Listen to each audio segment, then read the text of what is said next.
Perfecto. Pues vámonos con el siguiente tema. Es el tema número 8, los seres vivos y su ambiente. Lo que tenemos aquí es la definición de ecosistema. Un ecosistema es un sistema biológico constituido por una comunidad de organismos vivos llamada biocenosis. Y el medio físico debe ser donde se relacionan, que se llama biotopo. ¿De acuerdo? La comunidad es la biocenosis y el medio físico donde se relacionan se llama el biotopo. Por tanto, un ecosistema es una unidad comprendida por organismos interdependientes que comparten el mismo hábitat. El hábitat es el lugar que presentan las condiciones apropiadas para que viva un organismo, especie o comunidad animal o vegetal. ¿De acuerdo? Bueno, pues ese es el concepto de seres vivos. Podríamos resumirlo diciendo la relación entre factores bióticos y abióticos. Muy bien. Una de las cosas que debemos recordar es la, eh, la clasificación de la materia, es decir, la materia se puede clasificar eh, en niveles de organización, desde lo más pequeño que hay en el planeta hasta lo más grande. Esto se llama niveles de organización. Lo más pequeño que hay en el planeta son las partículas subatómicas, ¿estás de acuerdo? Después, cuando las partículas subatómicas, que nosotros nos quedamos con protones, electrones y neutrones, cuando se combinan estas forman los átomos. Cuando los átomos se combinan forman moléculas. Cuando las moléculas se combinan forman células. Cuando las células se combinan forman tejidos. Un tejido es un conjunto de células especializadas. Un conjunto de tejidos forma órganos como el hueso.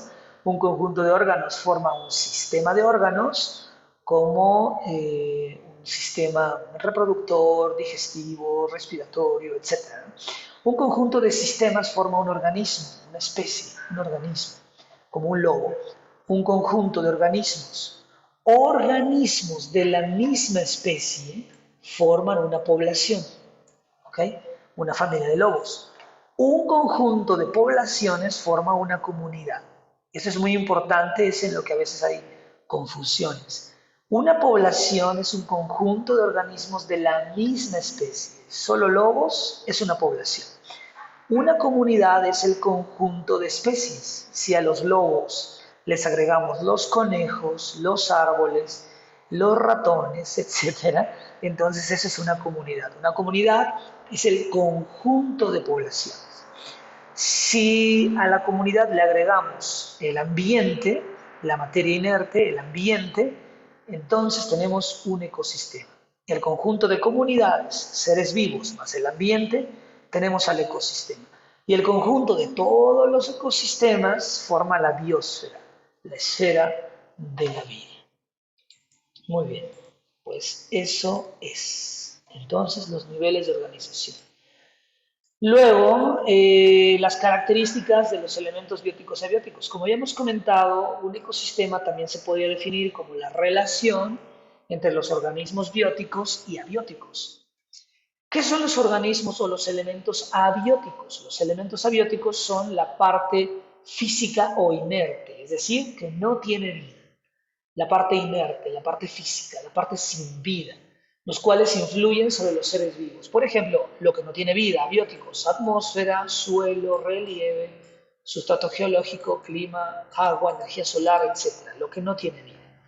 Elementos bióticos, lo que tiene vida, forman la parte viva del ecosistema. Por ejemplo, bacterias, hongos, plantas y animales. Todo lo que tiene vida son los factores bióticos. Muy bien.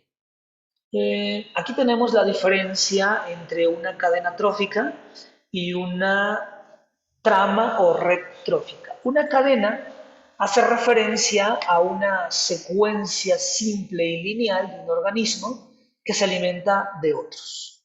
Pertenece a distintos niveles tróficos de la cadena alimenticia, que ahorita veremos.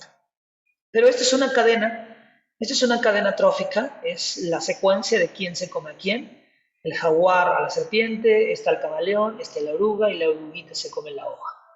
Esta es una cadena, es una secuencia de quién se come a quién y cada uno pertenece a un distinto nivel trófico. Mientras que una rama o tred trófica es la interacción compleja que se establece entre las distintas especies que forman los distintos niveles tróficos.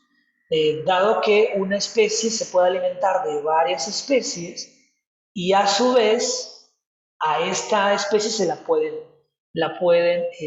ser alimento de muchas otras especies. Esto es una trama, una red, ¿no? El caracol, que puede comerse el pasto, que puede comerse la jara, pero a su vez al caracol se lo puede comer el cuervo, se lo puede comer un lirón, un ratón de campo. Eso es una trama, ¿no? Ya todo más complejo. Muy bien, esa es la diferencia entre rama y tren, entre cadena y rama o red. Luego, en la siguiente diapositiva tenemos la dinámica del ecosistema. La dinámica del ecosistema es la cadena alimenticia o cadena trófica que señala las relaciones alimenticias entre productores, consumidores y descomponedores. En otras palabras, la cadena refleja quién se come a quién. Un ser vivo se alimenta de lo que procede y a la vez es comido por el que sigue. Se trata de un flujo de energía que comienza con la fotosíntesis y que después se transfiere la energía de un organismo a otro a través de la nutrición. El flujo de la energía obedece el siguiente proceso. Pues bueno, como lo mencionaba el enunciado, algunas cadenas acá abajo todavía, algunas cadenas tienen acá abajo luz, tienen agua y tienen CO2. ¿Ok? Tienen luz, agua y CO2, porque recordarás que esto es lo que se necesita para llevar a cabo la fotosíntesis. La fotosíntesis es de donde proviene la energía que utilizan los productores para empezar el flujo de energía. ¿Por qué no la colocamos nosotros? Porque esta es una cadena trófica de seres vivos y por supuesto que estos que está acá abajo son componentes abióticos, no tienen vida. Por eso no la incluimos nosotros. Y nuestra cadena entonces, nuestra cadena empieza con el primer nivel trófico, el primer eslabón, el primer nivel. La base de la cadena alimenticia son, por supuesto, los productores. ¿Por qué la base son los productores? Por una razón muy simple. Son lo más importante del planeta. Están en la base por esa razón. Si los productores fallan, si los productores faltan, toda la cadena se tambalea. Como ejemplo, los dinosaurios. Recordarán que la teoría más aceptada acerca de qué extinguió los dinosaurios es el impacto del meteorito en nuestro México, en las costas de Yucatán. No en sí el impacto del meteoro, sino lo que desencadenó el impacto del meteorito. Se cree que el impacto del meteorito fue tan grande, fue tal el impacto, que se levantó una extensa y espesa nube de polvo que cubrió el planeta Tierra y lo dejó en penumbras, no en oscuridad absoluta, sino que dejó en penumbras al planeta Tierra por casi un año en penumbras el planeta Tierra. Así que como estaba en penumbras, la energía de la luz no podía entrar al planeta al 100%. Así que si no había luz, ¿qué pasó de inmediato? ¿Qué es la consecuencia inmediata de la falta de luz? Que los productores no podían realizar fotosíntesis al 100%. ¿De acuerdo? Y es lo que les comentaba. Si la base falla, toda la cadena se tambalea. Entonces los productores no tenían suficiente luz para llevar a cabo fotosíntesis y poder alimentarse los vegetales y las plantas. Ese es el primer nivel trófico de la cadena, los productores. En el segundo nivel trófico se encuentran consumidores primarios, que son los que se alimentan de vegetales, son herbívoros. En el tercer nivel se encuentran los consumidores secundarios, que son algunos carnívoros de primer orden que se comen a estos herbívoros. También entran los omnívoros, como nosotros, que nos alimentamos de herbívoros y que nos alimentamos también de vegetales y de otros carnívoros. ¿Okay? Y el cuarto nivel trófico son los consumidores terciarios. que son los carnívoros de segundo orden. Son los carnívoros que están en la cima. Nadie se los come a ellos. Carnívoros que se alimentan de otros carnívoros, que se alimentan de otros herbívoros, están en la cima, son depredadores, nadie los consume, nadie los depreda a ellos. Y el último nivel, el nivel 5, son los descomponedores. Son bacterias y también, como lo mencionábamos, algunos hongos. Hongos y bacterias son descomponedores. Descomponen la materia en descomposición, organismos muertos los descomponen, los degradan, regresan los componentes al suelo o a la atmósfera. Ya lo platicaremos un poco en los ciclos del nitrógeno y demás.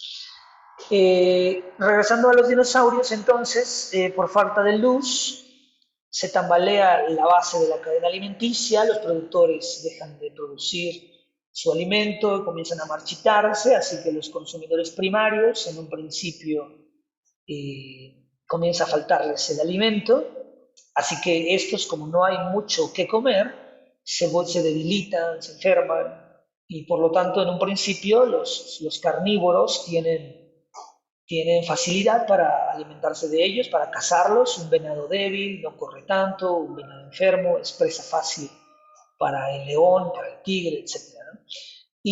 Pero cuando se consumen, cuando se acaban, entonces se va pasando, ¿no? Se va pasando la tragedia de un eslabón a otro. Comienzan a faltar las plantas, luego comienzan a faltar los herbívoros. Al principio los carnívoros se dan un festín, pero luego comienzan a faltar y entonces ahora ellos se debilitan y mueren. Y dicen los expertos que entre más grandes fuera la especie, más probabilidad había de extinguirse. Y por eso los grandes dinosaurios que nos ha vendido Hollywood, al parecer se extinguieron. Entre más grande, más probabilidad de extinguirse. Y bueno, lo que acabamos de platicar está aquí. Hay que darle una leidita por si las dudas. Aquí tenemos que se tiene un cuarto nivel trófico, los consumidores terciarios, etc. La energía no utilizada es liberada por los descomponedores, lo que decíamos, el último nivel trófico. Los descomponedores, que son hongos y bacterias, y los detritívoros, que fue algo que no mencioné. Los detritívoros se alimentan de desechos, residuos, cuerpos muertos, que se llama detritus, que significa desgastado. ¿Quiénes son los detritívoros que se alimentan de detritus? Los ácaros, lombrices, insectos, los buitres, que se alimentan de carroña, por ejemplo. ¿De acuerdo? Ellos y los descomponedores se encuentran en el último nivel trófico. En el último, el quinto nivel trófico, efectivamente. Muy bien. Y también tenemos una ley que se llama Ley del Diezmo Ecológico, como su nombre lo sugiere. La Ley del Diezmo Ecológico propone que solamente el 10% de la energía es aprovechada y pasa al siguiente nivel. Más bien, solamente el 10% de la energía pasa al siguiente nivel. ¿De acuerdo? Por ejemplo, tenemos un productor, una plantita que tiene 10.000 joules. Cuando un consumidor primario, un herbívoro, como una langosta, un grillo, no sé qué es, un saltamontes, un grillo, pero cuando el grillito se come a este girasol, a este vegetal, solamente aprovecha, o más bien, solamente puede absorber, digamos, el 10% del productor. Si el productor tiene 10.000 joules, el grillito solo podrá aprovechar el 10%, o sea, 1.000 joules. Solamente el 10% pasa al siguiente nivel trófico. Luego, cuando un consumidor secundario, como un carnívoro de primer orden, que se consume a este herbívoro, de esos 1.000 joules que el grillo obtuvo de la planta, el ratón solamente obtendrá el 10%, o sea, 100 joules. Y un carnívoro, un consumidor terciario, un carnívoro de segundo orden, que es el depredador, cuando consume a este ratón, solamente podrá aprovechar el 10% de la energía proveniente del grillo, proveniente de la planta. ¿Okay? Es decir, el 10% de 100, pues 10 joules. Esa es la ley del 10% ecológico. Solamente el 10% puede pasar al siguiente nivel de energía. El 90% que no se transfiere al otro nivel es aprovechado por el organismo para desarrollar sus propias funciones metabólicas y finalmente degradarlo en forma de calor o liberada al medio ambiente. Esa es la ley del diezmo ecológico.